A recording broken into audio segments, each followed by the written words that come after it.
I didn't quit my job on a bad day.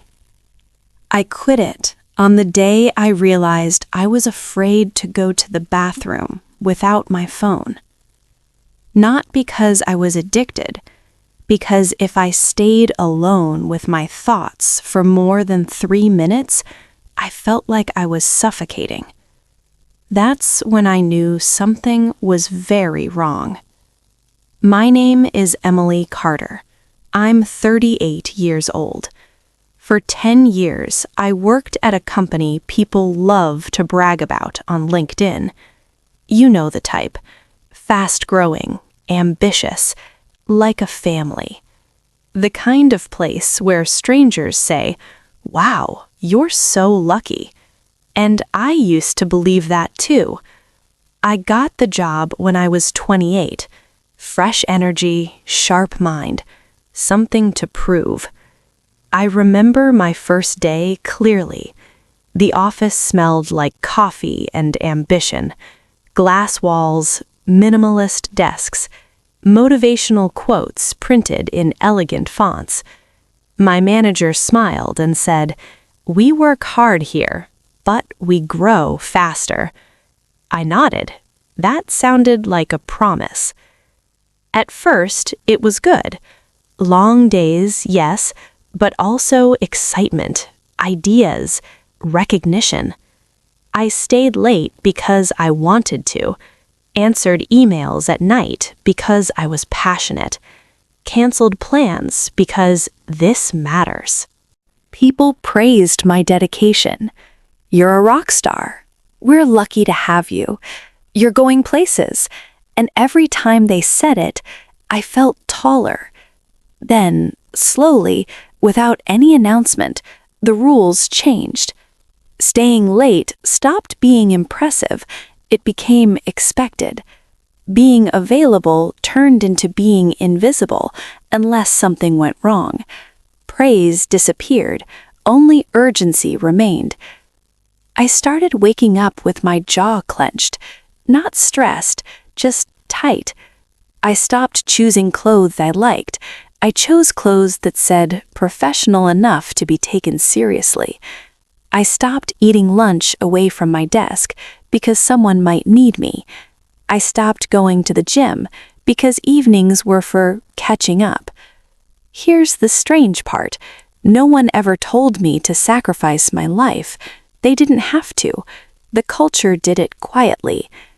One Tuesday, I stayed until 10:40 p.m. The office was empty. The lights were dimmed.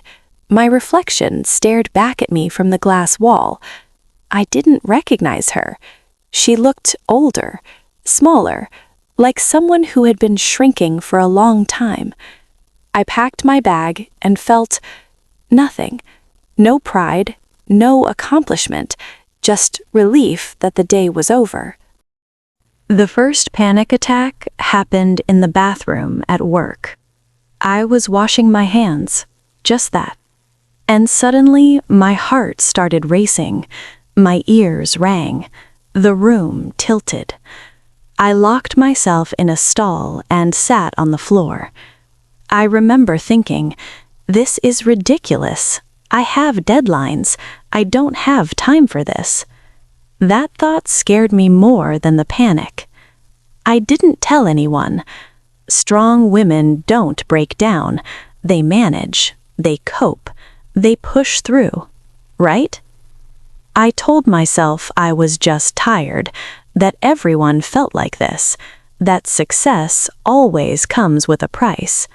But the price kept increasing, and no one told me what I was buying anymore. One evening, my mother called. "How are you, Em?" she asked. I opened my mouth to answer. Nothing came out. I didn't know.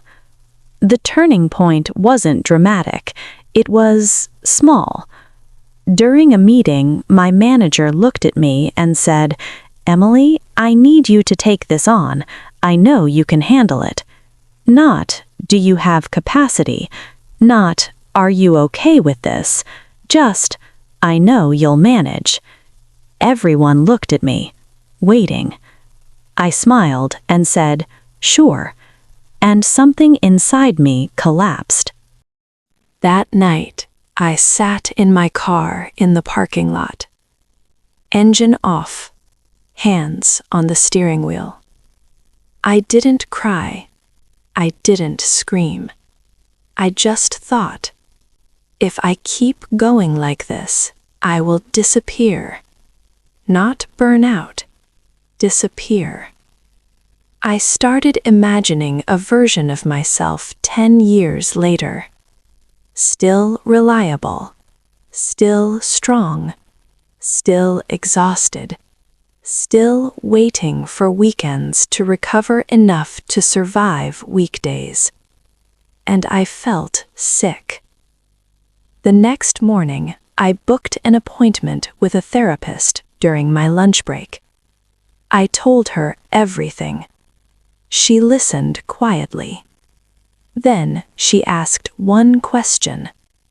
If nothing changes, how long can you live like this? I opened my mouth. No answer. For weeks, I went to work like a ghost. I did my job, answered emails, smiled in meetings. But inside, I was already gone.